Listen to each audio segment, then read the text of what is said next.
Did you enjoy playing such a strong, heroic female character, and if so, why? I did. But I also enjoyed that she's not just those things. Rey is kind of a simple young woman, and she just gets swept onto this incredible journey. So to play a role that's so nuanced and an incredibly emotional role was thrilling, because it wasn't what I expected. I don't think it is going to be what people expect, and that is incredibly exciting. Yes. What do you want girls to take away from the movie? I would love, firstly, girls to enjoy it as a whole, and secondly, from Rey, I hope they feel uplifted and hopeful, and perhaps see themselves in her somewhere, and feel joyful. What does it feel to be a star in a movie franchise that has such a following?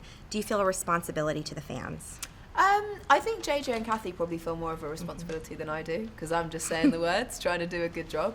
But of course, we all hope that everyone's going to enjoy it. But there are a lot of people to please. There are the old fans who have certain expectations, and there are new fans who hopefully will come on board who perhaps haven't been so immersed in Star Wars before. And I think with JJ at the helm and Larry writing the story they have, combining the old and the new so brilliantly, I think it will appeal to many, many people. Yes. First there was Princess Leia, and now there's Rey. How are they similar, and how are they different? The main difference is that Leia comes from privilege, and Rey doesn't. Leia is obviously born into something. There's a certain level of hierarchy and everything, and Rey is definitely at the bottom of the pile. She really is just working to live every day. She's not in charge of anything. She doesn't really have anyone to have relationships with, be them brothers or husbands or a squadron, I guess, underneath her. Similarities are that they're both women trying to make their way in the world, and they're both pretty kick-ass. Yes. Talk about the importance of music in this film.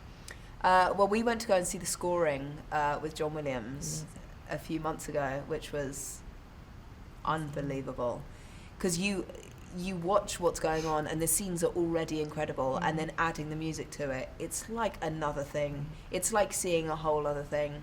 And I had to leave at one point because I was pretty emotional. So to see that all come together, I can't wait. It's absolutely stunning. It's going to be amazing. You jumped right into the movie by filming in the deserts of Abu Dhabi. What did you learn about yourself from that experience? Abu Dhabi for me was a real baptism of fire. I was incredibly nervous, like I really was. And looking back, it's amazing because Rey's journey begins in Jakku, and that's where we began filming.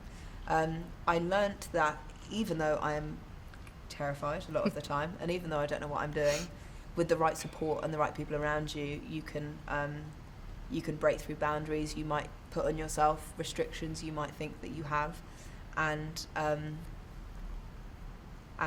do some really cool stuff. Great. What was it like for you as a young actress to play opposite Harrison Ford, Carrie Fisher, and Mark Hamill? Harrison, Carrie, and Mark are all brilliant people, and they're all incredibly different because they're different people, united by this incredible thing, and they were all so excited to come back, and that is incredibly joyful for us. Because coming into this, you think, who knows better than they do about what story should be told and how excited we should all feel. So they really set a precedent. They're all incredibly kind and warm and funny and wonderful to work with. And it never really felt like we were the newbies. It just felt like a group trying to do the best film, trying to make the best film possible. Right. If you had to describe your experience making this film in one word, what would it be and why? In one word, a roller coaster. Because my Star Wars journey has now spanned over 2 years. I started auditioning over 2 years ago. And so obviously within 2 years, not only with this film, but many, many things have happened. So I've hit every emotion possible. So that is why I would say roller coaster. Last question. You've never worked on such a large-scale film before. Tell us what you thought of the sets and the creatures, and did it inform your acting in any way? I think for me, it didn't feel like working on a huge film. The way people talk about huge films, it didn't feel like that. It felt intimate and kind of small. And then you realise, obviously, the span of how many people it takes to make such a film. But the creatures are insane, and of course they inform because they set the tone. In the desert in particular, where we started, the creatures were there already setting this tone of Star Wars. There's humanoids and creatures all working, aliens all kind of working side by side. I can't remember what the other part of the question was. Did it inform your acting in any way? Yeah. It really helped. JJ and Kathy wanted to really base everything in practical effects, and having creatures really there was nothing to imagine. They were just right there in front of you. So it was incredibly helpful. Yeah. Hey, so did you like that video? Now, I've got an interesting fact for you. Did you know that The Dark Knight made more money in its first 6 days in the US than Batman Begins made in its entire domestic run? Now, for this and more movie facts, click on more videos or click on the playlist for more trailers.